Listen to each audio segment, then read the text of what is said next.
சொன்னார். கர்த்தருடைய பரிசுத்த நாமத்துக்கு மகிமை உண்டாவதாக. ஆண்டவராகிய இயேசு கிறிஸ்துவின் நாமத்திலே உங்கள் யாவரையும் இந்த ஏலோகியம் விடுதலை ஊழியத்தின் மூலமாக சந்திப்பில் ஒரு பெரிய மகிழ்ச்சி அடைகிறேன். இந்த கிராஸ் டிவி நிகழ்ச்சி மூலமாக இந்த புதிய வருஷத்துக்குள்ள உங்களை சந்திக்க தேவன் தந்த நல்ல இரக்கங்களுக்காக, நல்ல கிருபைகளுக்காக நான் கர்த்தரை சோதரிக்கிறேன். உங்கள் அனைவருக்கும் எங்கள் ஊழியத்தின் சார்பாக, எங்கள் குடும்பத்தின் சார்பாக உள்ளத்தின் ஆழத்திலிருந்து புதிய வருடத்தினுடைய வாழ்த்துதல்களையும் ஸ்தோத்திரங்களையும் நான் தெரிவித்துக் கொள்ளுகிறேன். இந்த புதிய ஆண்டில் கர்த்தர் நம்மை கிருபையாய் கொண்டு வந்த ஆண்டவர் உயர்த்தி நம்ம எல்லாரும் சேர்ந்து பாட போறோம். ஒரு குறை இல்லாமல் காத்து வந்தீரே, 1000 ஸ்தோத்திரம் என்ற பாடலை எல்லாரும் சேர்ந்து நல்ல 2 கைகளை தட்டி கர்த்தருக்கு மகிமை உண்டாக எல்லாம் சேர்ந்து பாடுவோமா? ஹல்லேலூயா. நன்றி அப்பா. நல்ல சந்தோஷமா எல்லாம் இந்த புதிய வருஷத்துல ஒரு புதிய நன்மைகளை தருகிற கர்த்தர் நம்மோடு இருக்கிறபடியினாலே அந்த ஆண்டவரை உயர்த்துவோம், அவரை துதிப்போம். அவர் நல்லவர், அவர் அற்புதம் செய்கிறவர். ஆமென். எல்லாரும் சேர்ந்து பாடுவோமா? அவர் கிருபையாய் நடத்தினார். ஒரு குறைவில்லாமல் காத்து வந்தீரே, கோடி ஸ்தோத்திரமே. என்னை அதிசயமாக நடத்தி வந்தீரே, 1000 ஸ்தோத்திரமே, 10,000 ஸ்தோத்திரமே. ஆருயிரே, ஆறுதலே, ஆயுளெல்லாம் காப்பவரே. சொல்லுவா? ஆருயிரே, ஆறுதலே, ஆயுளெல்லாம் காப்பவரே. வருஷத்தை அவர் நன்மையினால் முடிசூட்டுவார். பாதைகள் எல்லாம் நெய்யாய் பொழிகிறது. அற்புதங்களை செய்கிற ஆண்டவன் வருஷத்தின் துவக்கம் முதல் முடிவு மட்டும் உங்க மேல ஆண்டவருடைய கண்கள் இருக்க போகிறது. ஆமென் சொல்லி பாடுவோம். எங்களை நன்மையினால முடிசூட்டுங்கப்பா, நீங்க நன்மை செய்கிறவன். வருஷத்தை நன்மையினால் முடிசூட்டி மகிழ்ந்தீரே. சொல்லுவோமா? வருஷத்தை நன்மையினால் முடிசூட்டி மகிழ்ந்தீரே. பாதைகள் பொழிந்தீரே, எல்லா வாதைகள் நீக்கி மகிழ்ந்தீரே. சொல்லுங்க. பாதைகள் பொழிந்தீரே, எல்லா வாதைகள் நீக்கி மகிழ்ந்தீரே. ஆருயிரே, ஆறுதலே, ஆயுளெல்லாம் காப்பவரே. ஆமென். ஆருயிரே, ஆறுதலே, ஆயுளெல்லாம் காப்ப. மறுபடி சொல்லுவோம். எங்கள் ஆயுளெல்லாம் எங்களை பாதுகாத்து நடத்தினீரே, குறையெல்லாம் மாற்றினீரே. தடைகளை மாற்றி, பலவீனங்களை மாற்றி, சோர்வுகளை மாற்றி இந்த புதிய வருஷத்துக்குள்ளாக எங்களை கிருபையாய் கொண்டு வந்தீரே. அந்த கிருபைகளுக்காக அப்பா நாங்கள் உமக்கு நன்றி சொல்லுகிறோம். வருஷத்தை நன்மையினால முடிசூட்டுகிறவர், வருஷத்தை நன்மையினால முடிசூட்டுகிறவர் தங்கள் வருடங்களையும் தங்கள் நாட்களையும் அவர்கள் நன்மையாய் போக்குவார்கள், செல்வ வாழ்வாக போக்குவார்கள் என்று சொன்னீரே. இந்த காலை நேரத்தில் இந்த நிகழ்ச்சியை பார்க்கிற ஒவ்வொருவருக்குள்ளாக அந்த தேவனுடைய வல்லமை இறங்கட்டும். நன்மை செய்யும்படியாக உங்களுடைய கரை இறங்கி வருகிறது. ஆராதிக்க, துதிக்க எல்லாரும் சொல்லுங்க பார்க்கலாம். எனக்கு ஒரு நன்மையை செய்யுங்கப்பா. இந்த வருஷம் நீங்கள் கர்த்தரை சேவிக்கிறபடியினாலே உங்களுக்கு வருஷம் நன்மையாக இருக்க போகிறது. உங்க வாழ்வு செல்வ வாழ்வா இந்த வருஷத்தை முழுவதும் கழிக்க கர்த்தர் உதவி செய்ய போகிறீர். உமக்கு நாங்கள் நன்றி சொல்றோம்ப்பா, உமக்கு நாங்கள் நன்றி சொல்லுகிறோம். நாட்கள் நன்மையா முடிய போகிறது. வருஷங்களை செல்வ வாழ்வா போக்க போகிறோம். வாக்குத்தத்தங்கள் உண்மையுள்ளவ. வாஞ்சையோடு கர்த்தரை சேவிக்கிற தம்முடைய ஜனங்களுக்கு நீங்க அற்புதத்தை செய்ய போறீங்க நாங்கள் விசுவாசிக்கிறோம். எதிர்பார்ப்போடு காத்திருக்கிறேன் ஜனங்களுக்கு ஒரு தீர்க்க தரிசனம் உள்ள வார்த்தை புறப்பட்டு வரட்டும்.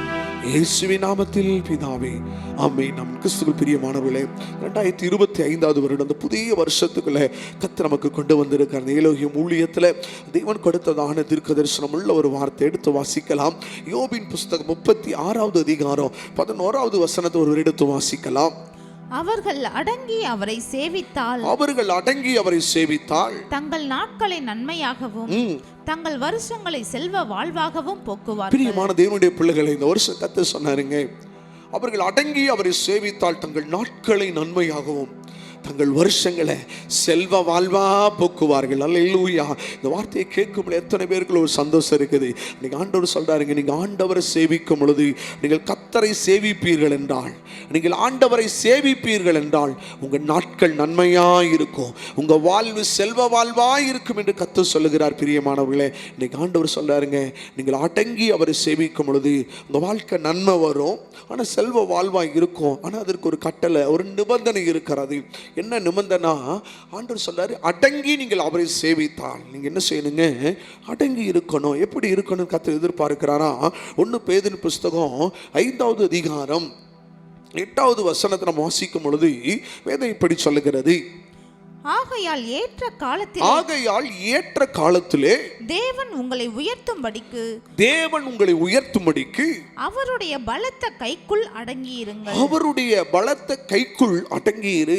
பிரியமான கர்த்தருடைய பிள்ளைகளே, ஒரு புதிய ஆண்டு நீங்க வந்துட்டீங்க. கர்த்தர் உங்களை பார்த்து ஏற்ற காலம் வரும், ஏற்ற நேரத்தில் கர்த்தர் உங்களுக்கு அற்புதம் செய்வாரு. இந்த வருஷத்துல கர்த்தர் நீங்கள் எதெல்லாம் தீர்மானித்தீர்களோ, எதெல்லாம் எதிர்பார்த்து இந்த வருஷத்துக்குள்ளே கடந்து வந்தீங்களோ, அந்த காரியங்கள் அந்த நன்மைகளை கர்த்தர் உங்களுக்கு எப்படி செய்ய போறாரா? ஏற்ற காலத்துல கர்த்தர் செய்வாரு. ஆனா அதுக்கு ஆண்டவர் சொல்றாருங்க, நீங்க பொறுமையா அவருடைய பலத்த கரங்களுக்குள் நீங்க என்ன செய்யணுமா? அடங்கி இருக்கணும். அநேக நேரங்கள்ல சில காரியத்தை செய்கிறோம்னு சொல்லி நம்ம அநேக ஆர்வத்தின் மிகுதியினால் அவசரப்பட்டு சில காரியத்தை நம்ம தொடங்கி முடிக்க முடியாம பிரச்சனையில் இருப்போம். சில காரியங்கள் அவசரப்பட்டு நம்ம செஞ்சதுல தோல்வியை சந்திச்சிருக்கலாம். சில காரியங்களை மனுஷர் சொன்னாங்க, மனுஷனுடைய ஆலோசனை நிமித்தமாக அந்த காரியத்தை தொடங்கி பிரச்சனையில போய் நிற்கலாம். இன்னைக்கு கர்த்தர் சொல்றாருங்க, ஏற்ற காலத்துல கர்த்தர் உங்களை உயர்த்துற வரைக்கும் பலத்த கரங்களுக்குள்ள நீ அடங்கி இரு. இன்னைக்கு அநேகருடைய வாழ்க்கையில ஏன் நன்மை இல்லை, அநேகருடைய வாழ்க்கையில ஏன் செல்வ வாழ்வா இல்லைன்னா, கர்த்தருடைய கரத்துல நீங்க அடங்கி இல்லைன்னா உங்க வாழ்க்கையில நீங்க நன்மையை பார்க்க முடியாதுங்க. உங்க வாழ்க்கையில செல்வ வாழ்வா இருக்காது. அதனால கொஞ்சம் அவருடைய கரத்துக்குள்ள அடங்கிருங்க. ஏசாயா தீர்க்கதரிசி இப்படி சொல்லுகிறான், வாசிக்கலாம். ஏசாயா 49:16. இதோ என் உள்ளங்கைகளில் உன்னை வரைந்திருக்கிறேன். உன் மதில்கள் எப்போதும் என் முன் இருக்கிறது. உன் மதில்கள் எப்பொழுதும் என் முன் இருக்கிறது. நீங்க எப்படிப்பட்டவங்களா இருக்கிறீங்க? அவருடைய கரத்துல கர்த்தர் உங்களை வரைந்து வைத்திருக்கிறார். உங்களை தன்னுடைய உள்ள கைகளில் வரைந்திருக்கிறார். உங்களை குறித்ததான எல்லா காரியங்களும் ஆண்டவர் அறிஞ்சிருக்கிறாரு. அந்த 2025 உங்க குடும்பத்தில், உங்க ஊழியத்தில், உங்க கணவன்கிட்ட, உங்க பிள்ளைகள்கிட்ட, உங்க மனைவியிடத்தில் என்னெல்லாம் நடக்கணும் என்பது தேவனால் முன்குறிக்கப்பட்டு இருக்கிறது. வசனம் சொல்லுங்க, உள்ள கைகள் உங்களை வரைந்திருக்கிறார். உங்களுடைய வரைபடம், உங்களுடைய ஸ்கெட்ச், உங்களுடைய பிளான் ஆண்டவருடைய கரத்தில் இருக்குங்க. நீங்க நினைக்கிறீங்க, நான் திட்டம் பண்ணினேன், நான் செயல் பண்ணேன், நான் வீட்டை கட்டினேன், நான் பிள்ளைகளை படிக்க வச்சேன், நான் அதை செஞ்சேன். இதெல்லாம் ஒன்றும் இல்லைங்க. அவர் தான் உங்களை நடத்த முடியும், அவர் தான் உங்களை உயர்த்த முடியும், அவர் தான் உங்களை மேன்மைப்படுத்த முடியும். வேதம் ரொம்ப தெளிவாக சொல்லுகிற, உள்ள கைகளை வரைந்த தெய்வம். உங்களுடைய பிளான் அவருடைய கரத்தில் இருக்குது. எந்த நாளில், எந்த நேரத்தில், எந்த வயதில், எந்த காலத்தில் உங்களுக்கு அற்புதம் செய்யணும், எதை நடத்தணும் என்பது கர்த்தர் முன்குறித்து வைத்திருக்கிறார். அதனால நீங்க சுயமா இது செய்யக்கூடாது, சுயமா ஓடாதீங்க. ஆண்டவருடைய கரத்துக்குள்ள உங்கள் வரைபடம் இருக்கிறது.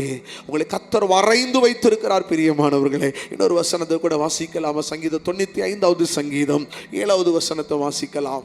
அவர் நம்முடைய தேவன், நாம் அவர் மேய்ச்சலின் ஜனங்களும் அவர் கைக்குள்ளான ஆடுகளும் ஆமே. நாம் அவர் கைக்குள்ளான ஆடுகளாய் இருக்கணும். பிரியமானவர்களே, நாம் அவர் மேய்ச்சலின் ஜனங்களும் அவர் கைக்குள்ளான ஆடுகள். கர்த்தருடைய கரத்துக்குள்ள இருக்கிற ஆடுகளுக்கு மேய்ப்பன் என்ன செய்வார் தெரியுமாங்க? நல்ல அமர்ந்த தண்ணீர் அண்டையில கொண்டு போவாரு, புல்லுள்ள இடங்களில் நடத்துவாரு, கோளு தடியை வைத்து பாதுகாத்து நடத்துவாரு. அந்த மேய்ப்பன் கைகளில் உள்ள ஆடுகள் செழிப்பா இருக்கும், கொழுத்து இருக்கும், பாதுகாப்பா இருக்கும். அந்த மேய்ப்பன் கடைசி பரியந்தமும் அந்த ஆட்டுக்குட்டி என்ன செய்வார்? ரொம்ப பாதுகாப்பா நடத்துவார். நீங்க அநேக நேரங்களில் ஆண்டவருடைய சமூகத்தை விட்டு விலகிறாதீங்க. ஆண்டவருடைய பிரசன்னத்தை விட்டு விலகி தவறி போன ஆட்டுக்குட்டியை போல நம்ம மாறிட்டோம்னு வச்சுக்கோங்களேன், அநேக ஆபத்துகள், தீமைகள், பிரச்சனை வந்துடும். அவர் கைக்குள்ளாய் இருக்கிற ஆடுகளை போல மேய்ப்பனுடைய சத்தத்தை கேட்டு, ஆண்டவருடைய சத்தத்தை கேட்டு இருந்தீங்கன்னா உங்க வாழ்க்கையில நன்மையும் வாழ்வு செல்வ வாழ்வாய் இருக்கு. பிரியமானவர்களே, நீங்கள் அடங்கி, அடுத்த வார்த்தை சொல்லுகிறது, அவரை சேவித்தான். நீங்க என்ன செய்யணுங்க? அவரை சேவிக்கணும். வேதம் இப்படிதான் சொல்லுகிறது. உபாகம புஸ்தகம் 11வது அதிகாரம் 13வது வசனத்தை நம்ம வாசிக்கலாம். உபாகமம் 11:13. நீங்கள் உங்கள் தேவனாகிய கர்த்தரிடத்தில் உங்கள் முழு இருதயத்தோடும், பாருங்க, முழு இருதயத்தோடும் உங்கள் முழு முழு ஆத்துமாவோடும் அன்பு கூர்ந்து அவரை சேவிக்கும்படி, பாருங்க, அவரை சேவிக்கும்படி நான் இன்று உங்களுக்கு கற்பிக்கிற என் கற்பனைகளுக்கு கீழ்ப்படிந்தால், பாருங்க, கற்பனைகளுக்கு கீழ்ப்படிந்தால். சேவிக்கிறது என்பது கர்த்தரோட எசைஞ்சு வாழ்ற வாழ்க்கை. சேவித்தல் என்று சொன்னால் நான் எப்படி சொல்ல விரும்புறேன் அப்படின்னா, ஆண்டவரை நான் சேவிக்கிறேன், எப்ப நான் கிறிஸ்டியன் ஆண்டவரை சேவிக்கிறேன் அப்படின்னா, உங்க வாழ்க்கையில ஜெபம் இருக்கணும், வேத வாசிப்பு இருக்கணும், உபவாசம் இருக்கணும், திருவிருந்து எடுக்கணும், வாரந்தோறும் ஆலயங்களுக்கு போகணும், தேவனுக்கென்று கொடுக்க வேண்டிய காணிக்கைகளை கர்த்தருக்காக கொடுக்கணும், ஊழியம் செய்யணும், மூழ்கி ஞானசானம் எடுக்கணும், பக்தியா பரிசுத்தமா சாட்சியா வாழணும். இப்படிப்பட்ட ஒரு வாழ்க்கை வாழ்றவனை தான் அவர்கள் கர்த்தரை சேவிக்கிறவர்கள் என்று சொல்ல முடியும். இப்ப வசனம் தான் சொல்லுகிற, நீ கர்த்தரை சேவித்தால், அவருடைய கட்டளைகளின்படி கற்பனைகளின்படி நீ நடந்தால் என்ன நடக்குமா? 14 வசனம் சொல்லுகிறது, நீ உன் தானியத்தையும், பாருங்க, நீ உன் தானியத்தையும் உன் திராட்சை ரசத்தையும் உன் எண்ணெயையும் சேர்க்கும்படிக்கு நான் ஏற்ற காலத்தில் உங்கள் தேசத்தில் முன்மாரியையும் பின்மாரியையும், பாருங்க, ஏற்ற காலத்துல முன்மாறி பின்மாறி வரும். நீங்க ஆண்டவரை சேவிக்கணுங்க.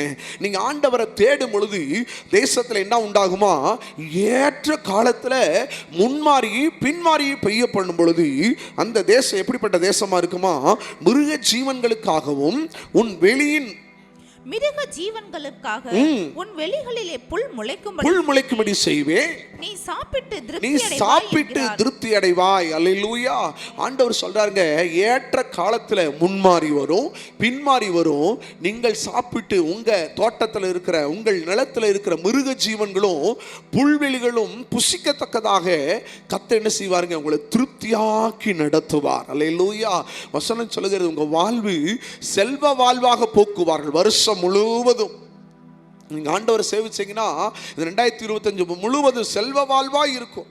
செல்வம்னா, செல்வ வாழ்வு அப்படின்னா திருப்தியுள்ள வாழ்வு, ஒரு செழிப்புள்ள வாழ்க்கை, நிறைவுள்ள வாழ்க்கை. இந்த வருஷம் 2025 நீங்க ஆண்டவரை சேவிக்கிறீங்களா? அடங்கி அவருடைய கரத்துக்குள்ள நீங்க அடங்கி இருக்கிறீங்களா? கர்த்தர் உங்களுக்கு என்ன சொல்றாரு தெரியுமாங்க? உங்களை திருப்தியாக்கி நடத்துவாரு. ஏற்ற காலத்துல மழை பெய்யுங்க, ஏற்ற காலத்துல முன்மாறி பின்மாறி கர்த்தர் வர்ஷிக்க பண்ணுவார். அல்லேலூயா, அல்லேலூயா. இன்னொரு வசனத்தை கூட நம்ம வாசிக்கலாமா? அது உபாகம புஸ்தகம் 10வது அதிகாரம் 13-12 வாசிக்கலாம். இப்பொழுதும் இஸ்ரவேலே, நீ உன் தேவனாகிய கர்த்தருக்கு பயந்து அவர் வழிகளில் எல்லாம் நடந்து அவரிடத்தில் அன்பு கூர்ந்து உன் முழு இருதயத்தோடும் உன் முழு ஆத்துமாவோடும் கர்த்தரை சேவித்து, நான் இன்று உனக்கு கற்பிக்கிற கர்த்தருடைய கற்பனைகளையும் அவருடைய கட்டளைகளையும் உனக்கு நன்மை உண்டாகும்படி கைக்கொள்ள வேண்டும் என்பதையே அல்லாமல், உனக்கு நன்மை உண்டாக அவருடைய கட்டளைகளையும் கற்பனைகளையும் செய்யணும், கை கொள்ளணும்னு வேதம் சொல்லுகிறது. அல்லேலூயா. உனக்கு நன்மை வரணும்னா அவருடைய முழு இருதயத்தோட தேடணும், முழு ஆத்துமாவோட ஆண்டவரை தேடணும். அவர் கொடுக்கிற பிரமாணங்களை கட்டளைகளை கை கொள்ளும் பொழுது உங்க வாழ்க்கையில நன்மை வரும். பிரியமானவர்களே, செழிப்பு மாத்திரமல்ல, கர்த்தர் உங்களுக்கு ஒரு நன்மையை கர்த்தர் வைத்திருக்கிறார். அல்லேலூயா, அல்லேலூயா. இன்னொரு வசனத்தை வாசிக்கலாம். யாத்ராம புஸ்தகத்துல 23வது அதிகாரம் 25வது வசனத்தை வாசிக்கும் ஒரு மனுஷன் கர்த்தரை சேவிக்கும் பொழுது, யாத்ராமம் 23-25, உங்கள் தேவனாகிய கர்த்தரையே சேவிக்க கடவீர்கள், உங்கள் தேவனாகிய கர்த்தரையே சேவிக்க கடவீர்கள். அவர் உன் அப்பத்தையும் உன் தண்ணீரையும் பாருங்க, ஒரு மனுஷன் கர்த்தரை சேவிக்கும் பொழுது அவர் அப்பத்தையும் அவருடைய தண்ணீரையும் ஆசீர்வதிப்பார். வியாதியை உன்னிலிருந்து பாருங்க, நீங்க ஆண்டவரை தேடுறீங்களா? ஆண்டவரை விசுவாசிக்கிறீங்களா? வசனம் சொல்லுகிறது, அவரை சேவிக்கிறவங்களை பார்த்து உங்க அப்பா ஆஸ்வதிக்கப்படும். உங்க களஞ்சியங்கள், உங்க வீட்டில் இருக்கிற அப்பா என்ன மாவெல்லாம் கர்த்தர் ஆஸ்வதிப்பாராம். அது மாத்திரமல்ல, வியாதியை உன்னிலிருந்து நான் விளக்குவேன் என்று கர்த்தர் சொல்லுகிறார். 26 வசனத்தை வாசிக்கும் பொழுது, கற்பம் விழுகிறது, மலடு உன் தேசத்தில் என்ன செய்வதில்லை, இருப்பதில்லை. நீங்க கர்த்தரை தேடுறீங்களா? கர்த்தரை சேவிக்கிறீங்களா? கர்த்தரை ஆராதிக்கிறீங்களா? கர்த்தருக்கு உண்மையாய் இருக்கிறீங்களா? வசனம் சொல்லுங்க, மலடு உன் தேசத்தில் இருப்பதில்லை. மலடு என்று சொன்னால் வெறுமை, வேலை காரியம், பிள்ளைகளுடைய காரியம், படிப்பினுடைய காரியம், திருமண காரியம், குழந்தை பாக்கியம், தொழில், எல்லாவற்றிலும் மலட்டு வாழ்க்கையா இருக்குதா? வெறுமையா இருக்குதா? இந்த 2025 கர்த்தர் உங்களை பார்த்து பார்த்து சொல்லுகிறார், உங்க வாழ்க்கையில் இருக்கிற மலடை கர்த்தர் மாற்றுவார். அல்லேலூயா, அல்லேலூயா. கர்த்தர் உங்கள் வாழ்க்கையில, கர்த்தரை சேவிக்கிற கர்த்தருடைய பிள்ளைகளே, தேவன் அப்படிப்பட்ட ஒரு ஆசீர்வாதத்தை கர்த்தர் உங்களுக்கு வைத்திருக்கிறார். அல்லேலூயா. கர்த்தரை சேவிக்கிறவங்களா இருக்கணும். யோசுவா இப்படிதான் சொல்றாரு. 24வது அதிகாரம் யோசுவா புஸ்தகம் 24:15 வாசிக்கும் பொழுது, நானும் என் வீட்டாருமோ என்றால் கர்த்தரையே சேவிப்போம். நாங்கள் யாரை சேவிப்போம்? கர்த்தரையே அல்லாமல் வேற யாரை சேவிப்போம் என்று சொல்லி இப்படி வசனம் சொல்லுகிறது. நம்ம அவரை தவிர வேற யாரை ஆராதிக்க போறோம்? அவரை தவிர வேற யாரை சேவிக்க போகிறோம்? கர்த்தரை சேவிக்கிற ஜனங்களுக்கு வருஷமெல்லாம் நன்மைங்க. வேதம் சொல்லுகிறது, சங்கீதக்காரன் தாவீது 65வது சங்கீதத்தில் 11ஆம் வசனம் சொல்லுகிறது, அவர் வருஷத்தை அவர் நன்மையினால முடிசூட்டுகிறார். இந்த 2025 உங்க வருஷம் நன்மையுள்ள வருஷமா இருக்க போகிறது. பிரியமானவர்களே, உங்கள் வருஷத்தை நன்மையினால முடிசூட்ட போகிறார். வேதம் நீங்க அடங்கி அவரை சேவித்தீங்கன்னா உங்க நாட்கள் நன்மையா இருக்கும். வருஷங்களை செல்வ வாழ்வா போக்குவீங்க. முன்மாறி பின்மாறி இருக்கும். திருப்தியாக்கி நடத்துவா. கர்த்தரை சேவிக்கும் பொழுது வியாதி ஒன்றில் இருப்பதில்லை. அப்பத்தை தண்ணீரை ஆஸ்வதிப்பேன் என்று கர்த்தர் சொல்கிறார். மலடு உன் தேசத்தில் இருப்பதில்லை. கர்த்தரை சேவிக்கும் பொழுது, அவருடைய கரத்தில் அடங்கி இருக்கும் பொழுது வேதம் உங்களுக்கு ஒரு நன்மையை வைத்திருக்கிறது. எரேமியா தீர்க்கதரிசன புஸ்தகம் 31வது அதிகாரம் 14வது வசனத்தை வாசிக்கும் பொழுது வேதம் சொல்லுகிறது, என் ஜனங்கள் நான் அளிக்கும் நன்மையினாலே திருப்தி ஆவார்கள். இன்னைக்கு ஆண்டோடைய கரத்தில் அடங்கி இருக்கிறீங்களா? மெய்ப்பனுடைய கரத்தில் அடங்கி இருக்கிற ஆடுகளைப் போல நீங்க இருக்கிறீங்களா?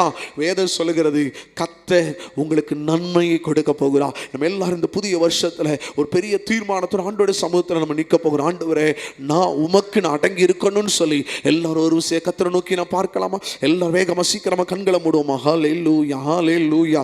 ஓ நன்றி அப்பா. ஹல்லேலூயா, ஹல்லேலூயா. எல்லாரும் சீக்கிரம் கண்களை மூடி ஆண்டவரே உடைய சமூகத்தை நீங்கள் அர்ப்பணிக்கிறையா? இந்த வார்த்தையை ஆண்டவரே நீங்க ஆசீர்வாதமா மாற்றித்தாங்கப்பா. வேதம் சொல்லுகிற யோபு 36:11 சொல்லுகிறது, அவர்கள் அடங்கி அவரை சேவித்தாள் தங்கள் நாட்கள் நன்மையாக தங்கள் வருஷங்களை செல்வ வாழ்வாக போக்குவார்கள். இந்த 2025வது வருஷம், இந்த ஆண்டவரே நிகழ்ச்சியை பார்க்கிற எங்க ஜனங்கள் கலக்கத்தோடு இந்த வருஷத்தை துவங்கி இருக்கலாம், மகிழ்ச்சியோடு தொடங்கி இருக்கலாம். இந்த வருஷம் துவக்கம் முதல் முடிவு வரைக்கும் கர்த்தர் கூட இருக்க போறீங்கப்பா. கர்த்தரை சேவிக்கும் பொழுது, அவருடைய பலத்த கரங்களுக்குள் அடங்கி இருக்கும் பொழுது இந்த வருஷம் உங்க நாட்கள் நன்மையாய் இருக்கும். இந்த நிகழ்ச்சியை பார்க்கிற தேவனுடைய பிள்ளையே, உங்க காரியங்கள் நன்மையாய் கர்த்தர் நடத்துவா. இதுவரை தீமை இருந்துச்சுன்னா இன்னைக்கு கர்த்தர் சொல்ற தீமையெல்லாம் நன்மையா மாறப்போகிறது. பலவீனம் இருக்குன்னா இந்த நிகழ்ச்சியை பார்க்கிற உங்களுக்குள்ள கர்த்தருடைய பலன் வரப்போகிறது. குறைவு இருக்குதுன்னு சொன்னா இந்த நிகழ்ச்சியை பார்க்கிற உங்க வாழ்க்கையில தேவன் நிறைவை கட்டளையிட போகிறார். நீங்கள் தரித்திரத்தோடு இருக்கிறோம், தேவன் நன்மையை உண்டாக்க போகிறார். எப்படி தெரியுமா? ஐஸ்வர்யவானாய் கர்த்தர் மாற்றுவா. ஓ தள்ளப்பட்ட, புறக்கணிக்கப்பட்ட, தாழ்ந்து போய் கிடக்கிறீங்களா? கர்த்தர் உங்களை உயர்த்துவா. அவருடைய கரங்களுக்குள்ள நீங்க அடங்கி இருக்கும் பொழுது கர்த்தர் உங்களுக்கு நன்மை செய்வாருங்க. சகல நன்மை உண்டாக போகிறது. துன்பத்தை கண்ட நாட்கள், வேதனைப்பட்ட வருஷங்களுக்கு அவர் சரியாய் மகிழ்ச்சியாக்குவார். உங்கள் துன்பத்தின் நாட்கள், வேதனை நாட்கள், புலம்பள்ளி நாட்கள், அவமானத்தின் நிந்தை நாட்கள், கசப்பின் நாட்கள் உங்களை விட்டு மாறப்போகிறது. இந்த 2025 உங்க நாட்கள் நன்மையாய் இருக்க போகிறது. ஹல்லேலூயா, ஹல்லேலூயா. உங்க வாழ்வு இந்த வருஷம் முழுவதும் செல்வ வாழ்வாய் இருக்கும், செழிப்பாய் இருக்கும், சுகமாய் இருக்கும், சமாதானமாய் இருக்க போகிறது. எங்க ஜனங்கள் ஒவ்வொருவருக்கும் அற்புதம் செய்யுங்கப்பா. இந்த ஆசீர்வாதங்களுக்கு விரோதமாக இருக்க எல்லா தடைகள், எல்லா போராட்டங்கள், எல்லா மாம்சத்தின் கிரியைகள் அழிக்கப்படட்டும். ஜனங்கள் கர்த்தரை சேவிக்கட்டும், கர்த்தரை ஆராதிக்கட்டும். முழு உள்ளத்தோடு முழு பலத்தோடு கர்த்தருக்கு முன்பாக ஜனங்கள் நிற்கிறவர்களா இந்த வருஷம் ஆண்டவர் எடுத்த தீர்மானங்கள் நிலைச்சு நிற்கட்டும் ஐயா. இந்த வருஷம் கர்த்தருக்காக வைராக்கியம் பாராட்டுகிறவர்களாய் எங்க ஜனங்களை மாற்றி ஆசீர்வாதத்தை சுதந்திரிக்கிற ஜனங்களாய் கர்த்தர் மாற்ற போறீங்க. உமக்கு நன்றி சொல்லுகிறோம். அவர்கள் அடங்கி அவரை சேவித்தால் தங்கள் நாட்களை நன்மையாகவும் தங்கள் வருஷங்களை செல்வ வாழ்வாக போக்குவார்கள் என்ற வசனத்தின்படி 2025 வருஷத்தை அப்படியே கழிப்பதற்கு கர்த்தர் அனுகிரகம் செய்யுங்க. எல்லோரையும் மனதார வாழ்த்துகிறேன், மனதார வாழ்த்துகிறேன். கோடானு கொடையை பெருகட்டும் இயேசுவின் நாமத்தில் பிதாவே. ஆமென், ஆமென், ஆமென். God bless you. கர்த்தர் ஒவ்வொரு ஆசீர்வதிப்பாராக. ஆமென்.